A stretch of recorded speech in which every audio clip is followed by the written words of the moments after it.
Hello मित्रों, नमस्कार। मैं यशवंत सिंह, प्रधानाचार्य Tagore senior secondary school Kathumar एवं टैगोर वेटनरी कॉलेज कठूमर में आपका हार्दिक स्वागत करता हूं, अभिनंदन करता हूं और समस्त अभिभावकों को, गार्जियंस को सादर प्रणाम करता हूं। ऑनलाइन क्लासेज में हम पढ़ते हुए संघीय न्यायपालिका के पास पहुंचे थे। संघीय न्यायपालिका का हमने इससे पहले वाली वीडियो में संगठन पढ़ा था, संरचना के बारे में ज्ञान प्राप्त किया था। अब हम अगली वीडियो में हम और आप मिलकर के जिस क्लास का अध्ययन करने वाले हैं उसमें सर्वोच्च न्यायालय यानी कि उच्चतम न्यायालय सुप्रीम कोर्ट के अधिकार पढ़ेंगे, शक्तियां पढ़ेंगे, क्षेत्राधिकारों का अध्ययन करेंगे। तो यहाँ सर्वोच्च न्यायालय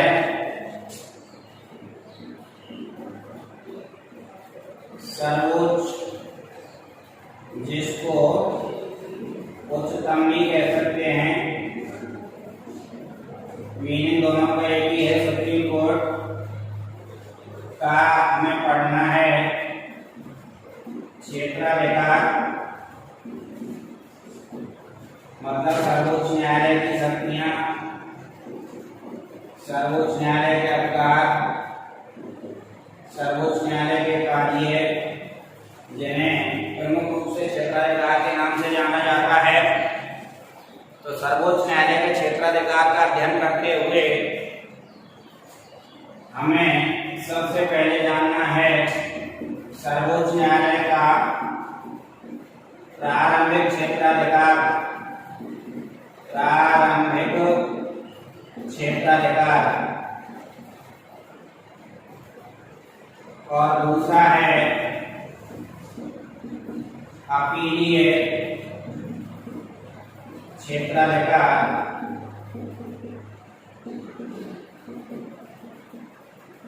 तत्पश्चात हमें जानना है अगला अधिकार संविधान का रक्षक, मौलिक अधिकारों का संरक्षक या रक्षा करने वाला, और एक है अभिलेख न्यायालय का कार्य। अभिलेख न्यायालय का कार्य ये भी सर्वोच्च न्यायालय के क्षेत्राधिकार का अधीन है। तो प्रारंभिक क्षेत्राधिकार में शब्द है प्रारंभ, यानी ऐसे केस, ऐसे मुकदमे, ऐसे मामले जिनका प्रारंभ सर्वोच्च न्यायालय से ही किया जा सकता है, अन्य किसी न्यायालय से नहीं, उसे सर्वोच्च न्यायालय का प्रारंभिक क्षेत्राधिकार कहा जाता है। शब्द से पहचान रहे हैं हम प्रारंभिक, यानी कि प्रारंभ हो रहा है जिन मुकदमों का, जिन मामलों का, जिन केसों का, जिन विवादों का प्रारंभ केवल सर्वोच्च न्यायालय से ही किया जा सकता है, अन्य किसी न्यायालय से नहीं। ऐसे मामलों को, ऐसे विवादों को, ऐसे केसों को सर्वोच्च न्यायालय के प्रारंभिक क्षेत्राधिकार के अधीन रखा जाता है। तो सर्वोच्च न्यायालय का जो प्रारंभिक क्षेत्राधिकार है उसे अध्ययन की सुविधा की दृष्टि से हम दो भागों में डिवाइड कर सकते हैं। तो प्रारंभिक क्षेत्राधिकार सर्वोच्च न्यायालय का जो है वो प्रमुख रूप से दो भागों में डिवाइड किया जा सकता है। एक है अनन्य या एकमेव क्षेत्राधिकार, और दूसरा है संवर्ती क्षेत्राधिकार। यहां भी आप सामने अर्थ निकाल सकते हो अनन्य, जो किसी अन्य को प्राप्त नहीं है, जो केवल सर्वोच्च न्यायालय को ही प्राप्त है, एक ही है जो, अर्थात जिसमें मुकदमे की सुनवाई करने का अधिकार केवल सर्वोच्च न्यायालय का है, उच्चतम न्यायालय का है, वो सर्वोच्च न्यायालय का अनन्य क्षेत्राधिकार या एकमेव प्रारंभिक क्षेत्राधिकार कहलाता है। जैसे ऐसे कौन कौन से मामले हैं, कौन कौन से विवाद हैं, ऐसे कौन कौन से केस हैं ऐसे जिनकी सुनवाई केवल ओनली फॉर सर्वोच्च न्यायालय में ही हो सकती है, अन्य किसी न्यायालय में नहीं। तो ऐसे मामलों में सबसे पहला मामला है, इसके जानने के लिए केंद्र सरकार व राज्य सरकारों के मध्य उत्पन्न विवाद। यदि किसी मामले पर केंद्र सरकार और राज्य सरकार के मध्य कोई विवाद उत्पन्न हो जाए, कोई केस, कोई मतभेद, कोई तनाव उत्पन्न हो जाए, तो ऐसे मामले की सुनवाई, इस केस का फैसला केवल सर्वोच्च न्यायालय ही सुना सकता है, अन्य किसी न्यायालय को भारत में इसका अधिकार नहीं है। तो केंद्र सरकार और राज्य सरकारों के मध्य उत्पन्न विवाद सर्वोच्च न्यायालय का अनन्य प्रारंभिक क्षेत्राधिकार है। इसी तरह से यदि दो राज्यों के मध्य कोई विवाद उत्पन्न हो जाए, दो राज्यों के मध्य उत्पन्न विवाद, दो राज्यों के मध्य उत्पन्न विवाद की सुनवाई भी केवल सर्वोच्च न्यायालय में ही की जा सकती है। जैसे कि मैं आपको बताऊं, अभी किन्हीं दो गांव के मध्य विवाद उत्पन्न हो जाता है तो उसकी सुनवाई तहसील स्तर पर की जा सकती है। लेकिन जब दो तहसीलों के मध्य कोई विवाद उत्पन्न हो जाए तो उसकी सुनवाई जिले स्तर पर की जा सकती है। लेकिन जब दो जिलों के मध्य कोई विवाद उत्पन्न हो जाए तो उसकी सुनवाई स्टेट लेवल पर की जाती है, राज्य स्तर पर उसकी सुनवाई होती है, यानी कि उच्च न्यायालय में वो मामला जाता है। लेकिन जब दो राज्य आपस में उलझ जाएं, किसी विवाद में फंस जाएं, जब दो राज्यों के मध्य कोई विवाद उत्पन्न हो जाए तो उस विवाद को सुलझाने के लिए सर्वोच्च न्यायालय की शरण ली जा सकती है, अन्य किसी न्यायालय में उसकी सुनवाई नहीं की जा सकती है। तो दो राज्यों के मध्य यदि कोई विवाद उत्पन्न हुआ है तो उसकी सुनवाई केवल सर्वोच्च न्यायालय में ही की जा सकती है। इसका मतलब ये भी सर्वोच्च न्यायालय का एकमेव प्रारंभिक क्षेत्राधिकार हुआ। तीसरा, दो से अधिक राज्यों के मध्य उत्पन्न विवाद, दो या दो से अधिक राज्यों के मध्य उत्पन्न विवादों को सुलझाने के लिए भी संविधान ने अधिकार केवल सर्वोच्च न्यायालय को ही दिया है। तो ये था सर्वोच्च न्यायालय का प्रारंभिक क्षेत्राधिकार, यानी ऐसे मामले, ऐसे केस, ऐसे विवाद जिनका प्रारंभ, जिनकी शुरुआत, जिनकी पहल केवल सर्वोच्च न्यायालय से ही की जा सकती है, किसी न्यायालय से नहीं। ऐसे मामलों को, ऐसे विवादों को सर्वोच्च न्यायालय के प्रारंभिक क्षेत्राधिकार के अधीन रखा गया है। अब उदाहरण के तौर पर मैंने आपको उदाहरण दिया है कि यदि केंद्र सरकार और राज्य सरकार के मध्य कोई विवाद उत्पन्न हो जाए, या केंद्र सरकार और दो या दो से अधिक राज्यों के मध्य कोई विवाद उत्पन्न हो जाए, या दो राज्यों के मध्य कोई विवाद उत्पन्न हो जाए, मतभेद उत्पन्न हो जाए, केस मुकदमा हो जाए, या दो से अधिक राज्यों के मध्य कोई विवाद उत्पन्न हो जाए, तो ऐसे मामलों की सुनवाई केवल सर्वोच्च न्यायालय में ही की जा सकती है। भारत का उच्चतम न्यायालय ही इनकी सुनवाई कर सकता है, अन्य किसी न्यायालय को संविधान ने ऐसा अधिकार नहीं दिया है। तो ये था सर्वोच्च न्यायालय का प्रारंभिक क्षेत्राधिकार। और उसमें भी कौन सा प्रारंभिक क्षेत्राधिकार? अनन्य प्रारंभिक क्षेत्राधिकार, एक में प्रारंभिक क्षेत्राधिकार। और दूसरा आता है सर्वोच्च न्यायालय के प्रारंभिक क्षेत्राधिकार में दूसरा है समवर्ती क्षेत्राधिकार। समवर्ती, समान रूप से बढ़ता जाने वाला विवाद, यानी ऐसे विवाद, ऐसे केस, ऐसे मुकदमे, ऐसे मामले जिनका प्रारंभ सर्वोच्च न्यायालय और किसी भी राज्य के उच्च न्यायालय में किया जा सकता सके। यानी कि सर्वोच्च न्यायालय और किसी राज्य के उच्च न्यायालय में जिस विवाद की शुरुआत की जा सके, प्रारंभ किया जा सके, वो सर्वोच्च न्यायालय का समवर्ती प्रारंभिक क्षेत्राधिकार कहलाता है।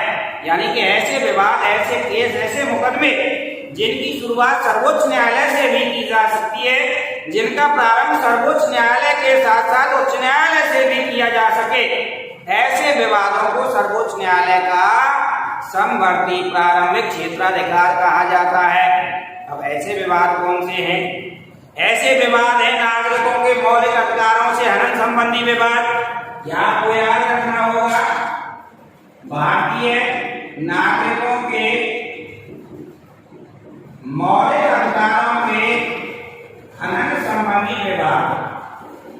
यदि नागरिकों के मौलिक अधिकारों का हनन हुआ है, उनको क्षति पहुंचाई गई है, नागरिकों के मौलिक अधिकारों पर कोई घात गिरी है, नागरिकों को मौलिक अधिकारों से वंचित रखने का प्रयास यदि किया गया है, तो भारतीय नागरिक इस मुकदमे की शुरुआत सर्वोच्च न्यायालय में भी कर सकते हैं और किसी भी राज्य के उच्च न्यायालय में भी कर सकते हैं। तो ये हुआ समवर्ती, समान रूप से बढ़ता जाने वाला। यानी ऐसे विवाद, ऐसे केस, ऐसे मुकदमे, ऐसे विवाद, ऐसे मामले जिनका प्रारंभ सर्वोच्च न्यायालय में भी किया जा सके और उच्च न्यायालय में भी किया जा सके, उन विवादों को सर्वोच्च न्यायालय के समवर्ती प्रारंभिक क्षेत्राधिकार के अधीन रखा गया है। जैसे नागरिकों के मौलिक अधिकारों के हनन संबंधी विवाद। यदि नागरिकों के मौलिक अधिकारों को क्षति पहुंचाई जा रही है, उनका हनन हो रहा है, हानि आ रही है, हरासमेंट हो रहा है, उनको क्षति पहुंचाई जा रही है, तो ऐसे मामलों की शुरुआत, ऐसे मामलों का प्रारंभ सर्वोच्च न्यायालय से भी कर सकते हैं और उच्च न्यायालय से भी कर सकते हैं। तो ये हुआ सर्वोच्च न्यायालय का समवर्ती प्रारंभिक क्षेत्राधिकार। तो यहाँ सर्वोच्च न्यायालय का प्रारंभिक क्षेत्राधिकार कितने भागों में डिवाइड हुआ? 2। पहला था सर्वोच्च न्यायालय का अनन्य या एकमेव प्रारंभिक क्षेत्राधिकार और दूसरा हुआ सर्वोच्च न्यायालय का समवर्ती प्रारंभिक क्षेत्राधिकार। अब चलते हैं आगे। तो दूसरा जो क्षेत्राधिकार, दूसरी जो शक्ति कार्य जो है सर्वोच्च न्यायालय का, वो है अपीलीय क्षेत्राधिकार। यानी किन किन मामलों में, किन किन विवादों में, कौन कौन से केसों में सर्वोच्च न्यायालय में अपील की जा सकती है, मुकदमे के खिलाफ मुकदमा किया जा सकता है। तो अपीलीय क्षेत्राधिकार जो है, यानी ऐसे मामले, ऐसे केस, ऐसे विवाद जिनका प्रारंभ तो भारत के किसी अन्य न्यायालय में किया जा चुका है, जिनकी शुरुआत किसी दूसरे न्यायालय में हो चुकी है, लेकिन जब परिवादी, जब कोई पीड़ित व्यक्ति नीचे के न्यायालय से जो न्याय प्राप्त हुआ है उससे संतुष्ट नहीं है, तो वो सर्वोच्च न्यायालय में अपील कर सकता है। अब कौन कौन से मामलों में अपील कर सकता है? तो संविधान ने इसके लिए भी निर्धारित किया है। ऐसे मामले प्रमुख रूप से नंबर 1 कानूनी विवाद या कानूनी मामले या विवाद, दूसरा दीवानी मामले, यानी प्रमुख रूप से 4 हैं।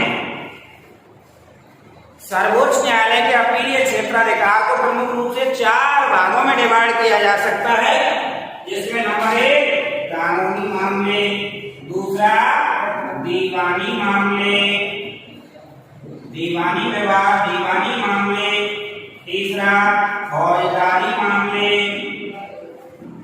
फौजदारी मामले या फौजदारी विवाद, और अंतिम चौथा जो है वो है विशिष्ट अपील, विशिष्ट अपील। अब देखिए यहाँ सर्वोच्च न्यायालय का प्रारंभिक क्षेत्राधिकार, जिसमें आपको 2 शाखाएं थी। प्रारंभिक क्षेत्राधिकार की 2 शाखा। पहली शाखा अनन्य या एक में प्रारंभिक क्षेत्राधिकार, दूसरी शाखा समवर्ती प्रारंभिक क्षेत्राधिकार। तो प्रारंभिक क्षेत्राधिकार दो भागों में विभाजित था। अपीलीय क्षेत्राधिकार, अपीलीय क्षेत्राधिकार किसे कहते हैं? यानी ऐसे मामले, ऐसे केस, ऐसे विवाद जिनका प्रारंभ तो भारत के किसी अन्य न्यायालय में किया जा चुका है, लेकिन असंतुष्टि होने पर भारत के अंतिम अपीलीय न्यायालय, भारत के सबसे बड़े न्यायालय सर्वोच्च न्यायालय में जिनकी अपील की जा सके, वो सर्वोच्च न्यायालय के अपीलीय क्षेत्राधिकार के अधीन हैं, जिनको प्रमुख रूप से 4 भागों में विभाजित किया गया है। नंबर 1 कानूनी मामले, नंबर 2 दीवानी मामले, नंबर 3 फौजदारी मामले और अंतिम चौथा विशिष्ट अपील। मतलब यानी ऐसे मामले, ऐसे केस, ऐसे विवाद, ऐसे मामले, ऐसे केस, ऐसे विवाद जिनमें संविधान की व्याख्या से संबंधित, जिनमें संविधान की व्याख्या से संबंधित कोई प्रश्न उलझा हुआ हो, वो सर्वोच्च न्यायालय के कानूनी मामले की अपील के अंतर्गत आते हैं। यानी ऐसे मामले या ऐसे विवाद जिनमें संविधान की व्याख्या से संबंधित कोई प्रश्न उलझा हुआ हो, उसकी अपील सर्वोच्च न्यायालय में की जा सकती है। तो ये कानूनी मामले थे। दीवानी मामले, ऐसे मामले, ऐसे विवाद जिनमें किसी कानून की व्याख्या से संबंधित, दीवानी से संबंधित कोई प्रश्न उलझा हुआ हो, उसकी अपील भी सर्वोच्च न्यायालय में की जा सकती है। फौजदारी मामले, ऐसे विवाद, ऐसे केस, ऐसे मामले जिनमें फौजदारी से संबंधित, मारपीट से संबंधित, लड़ाई से संबंधित, डकैती से संबंधित, मर्डर से संबंधित कोई प्रश्न उलझा हुआ हो, उसकी अपील सर्वोच्च न्यायालय में की जा सकती है। इनमें जब किसी राज्य के उच्च न्यायालय ने किसी व्यक्ति को प्राण दंड की सजा दी हो, जब किसी राज्य के उच्च न्यायालय ने किसी अपराधी को प्राण दंड सुनाया हो, मृत्युदंड की सजा सुनाई हो, तो वह व्यक्ति उच्च न्यायालय के उस फैसले के खिलाफ सर्वोच्च न्यायालय में अपील कर सकता है। एक बात। दूसरा, किसी राज्य का उच्च न्यायालय भी यदि किसी मामले में ऐसा उलझ जाए, फंस जाए कि वो उसको सुलझाने में असमर्थ हो, तो वह भी अपने मामले की अपील सर्वोच्च न्यायालय में कर सकता है। यानी उस मामले को सर्वोच्च न्यायालय में ट्रांसफर कर सकता है, स्थानांतरण कर सकता है, भेज सकता है उच्च न्यायालय भी।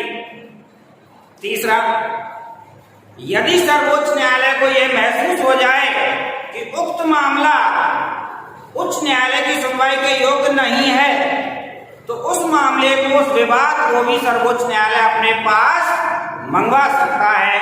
3 बात याद रखनी थी फौजदारी मामले में। एक तो व्यक्ति स्वयं अपने मामले की अपील, यदि किसी व्यक्ति को मृत्युदंड की सजा सुनाई है किसी राज्य के उच्च न्यायालय ने, तो वो उस फैसले के खिलाफ सर्वोच्च न्यायालय में अपील कर सकता है, जा सकता है। उच्च न्यायालय स्वयं किसी मामले को सर्वोच्च न्यायालय में ट्रांसफर कर सकता है। सर्वोच्च न्यायालय स्वयं यदि ये महसूस करे कि कोई मामला उच्च न्यायालय की सुनवाई के योग्य नहीं है और उच्च न्यायालय उस पर फैसला लेने जा रहा है, तो सर्वोच्च न्यायालय ऐसे मामले को भी अपने पास मंगवा सकता है। ये सर्वोच्च न्यायालय के फौजदारी मामलों में 3 तरह की अपील थी। तो फौजदारी मामलों की अपील कितने तरह से होती है? 3 तरह से। एक तो स्वयं पीड़ित व्यक्ति जिसको मृत्युदंड सुनाया हो, किसी निम्न न्यायालय ने, नीचे के न्यायालय ने, तो वह व्यक्ति सर्वोच्च न्यायालय में अपील कर सकता है। उच्च न्यायालय स्वयं किसी मामले को सर्वोच्च न्यायालय में स्थानांतरित कर सकता है, ट्रांसफर कर सकता है। और सर्वोच्च न्यायालय को जब ये पता चल जाए कि मामला उच्च न्यायालय की सुनवाई के योग्य नहीं है, तो सर्वोच्च न्यायालय भी उस मामले को, उस विवाद की फाइल को अपने पास सुनवाई के लिए मंगवा सकता है। तो वो भी अपील के अधीन है, वो भी अपील के अंतर्गत आता है। तो फौजदारी मामलों में अपील 3 प्रकार से की जा सकती है। अंतिम चौथा जो है वो है विशिष्ट अपील। विशिष्ट, स्पेशल, ज्यादा अलग से, मतलब भारत राज्य के अधीन जितने भी न्यायालय हैं सैनिक न्यायालय को छोड़कर, आपको याद रखना होगा, सेना का जो न्यायालय है उसके फैसलों में सर्वोच्च न्यायालय कोई टांग नहीं अड़ाता है।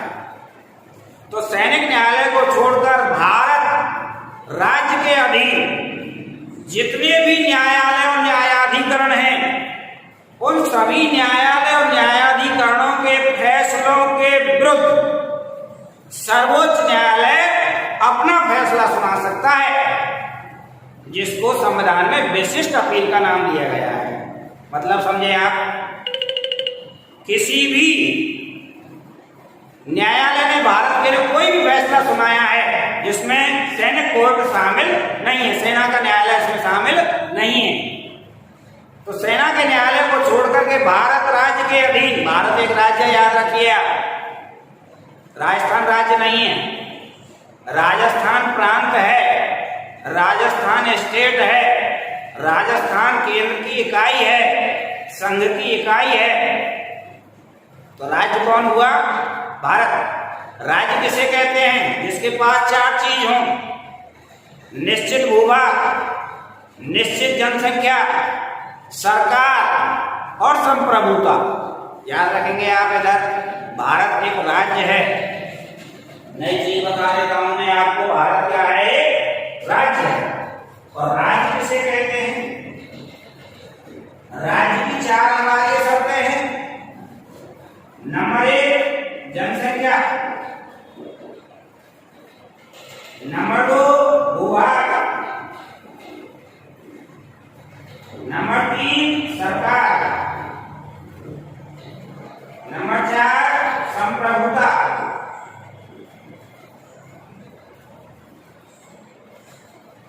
मोबाइल को देख रहा था, बंद तो नहीं हुआ,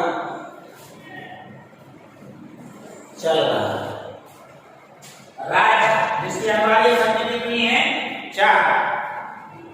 जनसंख्या, बता रहा हूं मैं आपको, राजस्थान राज्य क्यों नहीं है, भारत राज्य क्यों है? राज्य से कहते हैं जिसके पास ये 4 चीज हो। देखिए राजस्थान के पास 4 चीज है क्या? जनसंख्या, जी हाँ है, राजस्थान के पास जनसंख्या है, निश्चित जनसंख्या है राजस्थान। भूभाग, मतलब राजस्थान का भूभाग है, राजस्थान का अलग से मैप है, नक्शा है, अंतरराष्ट्रीय अंतरराज्यीय सीमाओं से सजा हुआ है राजस्थान, उसकी निश्चित भूभाग है। 2 शब्दों में खड़ा होगा, राजस्थान यहाँ पर राज्य है। सरकार, राजस्थान के पास सरकार है, गहलोत सरकार है, अशोक गहलोत जी चला रहे हैं, राजस्थान सरकार है। इसका मतलब तीसरी शर्त तक भी राजस्थान राज्य है। चौथी शर्त संप्रभुता। संप्रभुता का अर्थ होता है शासन की सर्वोच्च शक्ति।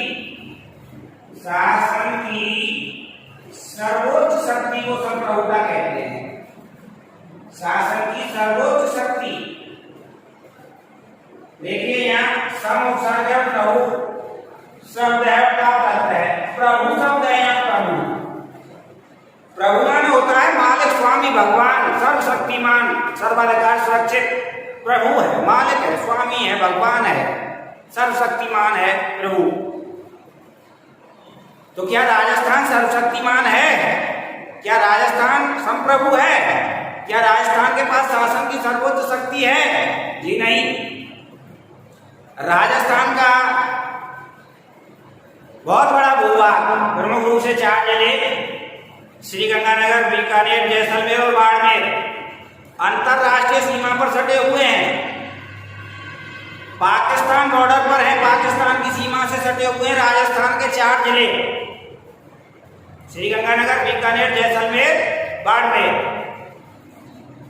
तो क्या राजस्थान पाकिस्तान के साथ कोई भी वैदेशिक संबंध स्थापित कर सकता है? क्या राजस्थान पाकिस्तान के साथ संधि कर सकता है, समझौता कर सकता है, आयात कर सकता है, निर्यात कर सकता है? क्या युद्ध की घोषणा कर सकता है राजस्थान? नहीं कर सकता ना। क्यों नहीं कर सकता? क्योंकि राजस्थान के पास संप्रभुता नहीं है। राजस्थान संप्रभु नहीं है। संप्रभु कौन है? भारत। भारत के पास है संप्रभुता। भारत ही पाकिस्तान के साथ कोई भी वैदेशिक संबंध स्थापित कर सकता है, राजस्थान नहीं कर सकता, क्योंकि राजस्थान राज्य नहीं है, भारत राज्य है। हम बोलचाल की भाषा में हम आप सब राजस्थान को राज्य कहते हैं, लेकिन राजस्थान राज्य नहीं है। राज्य कौन है? भारत।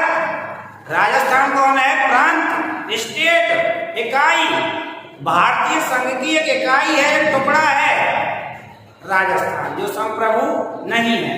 तो यही बात मैं आपको बता रहा था कि भारत राज्य के अधीन जितने भी न्यायालय और न्यायाधिकरण हैं, जिनमें सैनिक न्यायालय को छोड़ दिया गया है, सैनिक न्यायालय जिसमें शामिल नहीं है, तो भारत राज्य के अधीन समस्त न्यायालय और न्यायाधिकरणों के निर्णयों के विरुद्ध, फैसलों के विरुद्ध सर्वोच्च न्यायालय अपना फैसला सुना सकता है। राजस्थान हाईकोर्ट ने कोई भी अंतिम फैसला सुना दिया तो उसे रद्द करके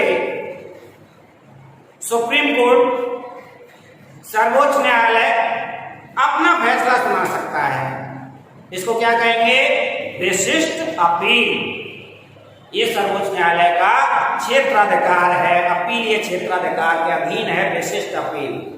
तो मैं आपको यहां बताना चाह रहा था, सर्वोच्च नाम ही सर्वोच्च है, जिसका सबसे ऊंचा है, अंतिम अपीलीय न्यायालय। इसके बाद कहीं कोई अपील की गुंजाइश नहीं होती है, सर्वोच्च न्यायालय का फैसला अंतिम होता है।